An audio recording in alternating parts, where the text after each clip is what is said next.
Fala galera, beleza? Bom, hoje no caso ontem a gente teve uma live, né? Live não, né? Não foi nem live, foi um show drive-in, né?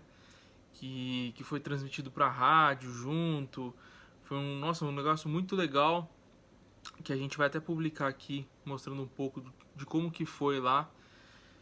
Só que eu queria falar um pouco de outro assunto. Eu falei de um show assim porque uma galera viu que a gente postou no Instagram e tal. Eu queria falar pra vocês sobre quando a gente pega referências musicais e a gente tenta não, né? Estuda a fundo aquilo lá. E às vezes não só de música em si, mas de todo um movimento. Então, saindo lá do show, eu passei numa livraria e eu ganhei dois livros de presentes. Eu não comprei. Eu ganhei esse livro aqui do Tom Jobim. Mostra um pouco sobre como que foram feitas as gravações, as canções, né? Histórias de canções do Tom Jobim. E claro, nele tá incluso, né, a Elis Regina, enfim, outros grandes, Chico Buarque, enfim, tem diversas histórias aí. E por que eu escolhi esse livro, né?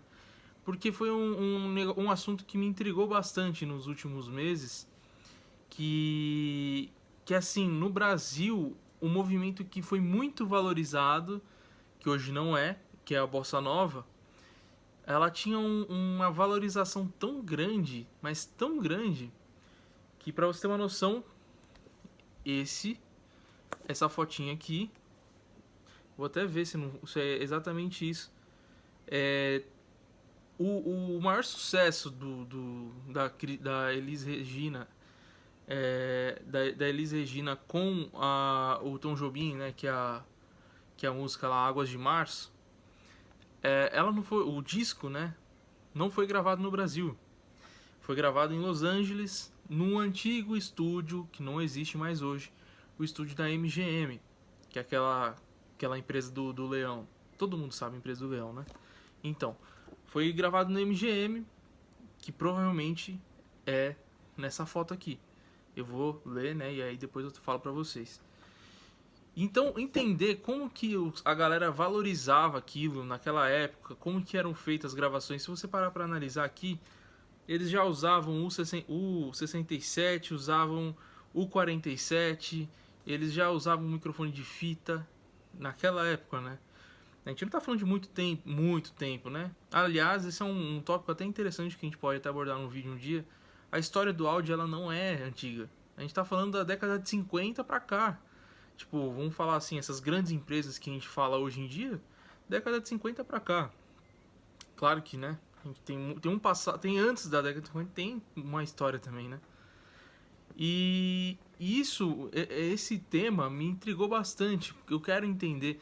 Até um tio meu, ele é muito envolvido na bossa nova. Eu vi a paixão dele por aquilo, eu falei assim, cara, tem um ponto aí. E aí depois eu vi um vídeo, eu acho que foi do Liciel, ele falando da bossa nova, que foi um movimento que é muito foda, só que não é muito valorizado, e ali eu despertei e falei, cara, não, preciso estudar esse negócio. Eu preciso entender como essa galera gravou. E se você parar pra analisar, quem é que gravava a bossa nova lá fora? Al Schmidt, quem que gravava, né? Então a gente tá falando de grandes engenheiros ali. A gente não tá falando de um cara que fez um negocinho ali na esquina, não, a gente tá falando de gente grande. Que gostam de medir em Grammy, né? E a gente ganhou 20 Grammys. Então, assim, é muito interessante entender todo um movimento. E foi um motivo pelo qual eu escolhi esse livro. E um outro livro que eu achei de muita importância é um livro mais, acho que até pessoal, até. Mas está muito relacionado a uma parada que é da minha vida, um porquê que eu tô onde eu tô nos dias de hoje. é, só aconteceu por causa de duas pessoas, aliás, né, duas pessoas podemos dizer. E dentre elas, claro, o meu tio, né, o meu tio Mauro, que trabalhou aí 40 anos dentro da Globo, e também por causa desse cara, Osmar Santos. É um livro que, meu, tava largado quase lá, né? Tipo, a galera não dá muito valor. É até estranho, porque quem conhece a rádio, quem conhece um pouco de transmissão esportiva, né, comunicação esportiva, sabe o quão grande o Osmar Santos foi. E não só para TV e para rádio, mas quanto ele foi um ponto crucial assim na vida do meu tio, que só pôde proporcionar as coisas para mim porque ele tava lá também. Então, assim, foi uma cadeia assim de coisas que aconteceram. E o Osmar Santos, pra mim, ele é um cara muito... tem uma alma de vencedor muito grande. Porque quem sabe um pouco da história dele sabe que foi em 94, ele sofreu um acidente, perdeu a voz dele. Era o que ele usava. E ele ficou... Era uma das vozes mais conhecidas da TV e da rádio. E aí, ali no momento, ele perdeu. Eu conheci o Osmar em 2009, eu acho. Conheci ele pessoalmente. Ele é, assim, amigo de família nosso, assim, minha família e a família dele é tudo da mesma cidade, todo mundo conhece todo mundo. E assim, foi um cara que eu conheço o irmão dele.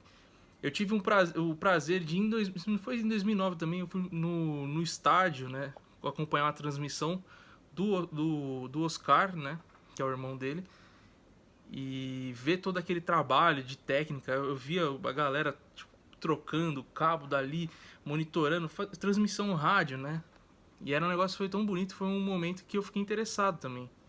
Também foi um dos casos que aconteceu na minha vida, isso aí eu tinha 14 anos. Então é bem interessante. Esse livro assim foi mais para entender um pouco da história mais ainda, né? E também ter um livro desse aqui que a gente nunca mais sabe quando que vai encontrar, né?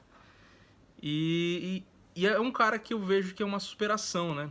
Que um cara que ele tipo perdeu, né? A maior ferramenta dele, e depois de anos ele encontra a arte plástica, né? Que é uma outra parada que também ele se encontrou naquilo lá, que foi ali onde eu conheci ele também.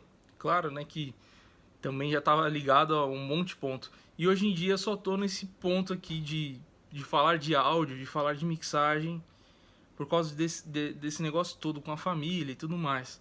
Que foi uma coisa que eu acho que eu não sei se o meu tio não falasse uma coisa pra mim, eu acho que não aconteceria dessa maneira, entende?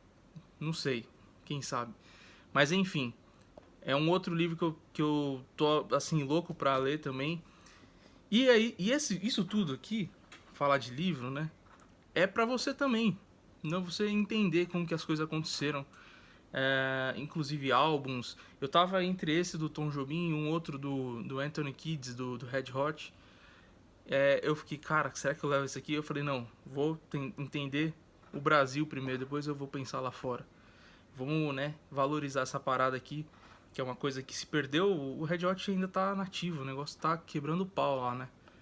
Mas vamos entender o nosso aqui. E isso é pra você, cara, se você tem interesse em entender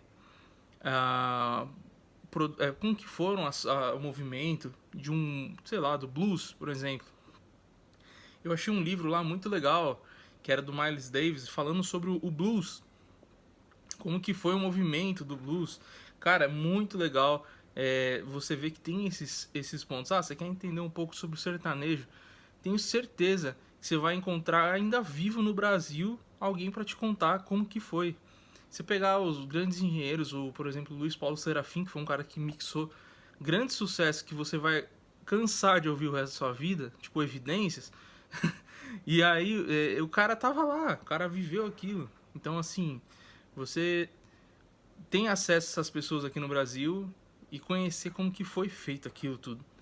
Isso é muito legal, vale muito a pena e eu indico você estudar isso. Não só como leitura, né? Que hoje livro tá um negócio tão assim, tipo, ninguém dá muita bola, mas tem muita coisa em vídeo ainda, porque não é tão, né? Não é tão antigo assim. Então vale a pena se estudar, cair pra dentro ainda mais você que trabalha com produção musical, né? Tentar entender vale muito a pena. Beleza? Então é isso aí, uma ideia que passou aqui e queria passar para vocês. Grande abraço e até mais. Valeu!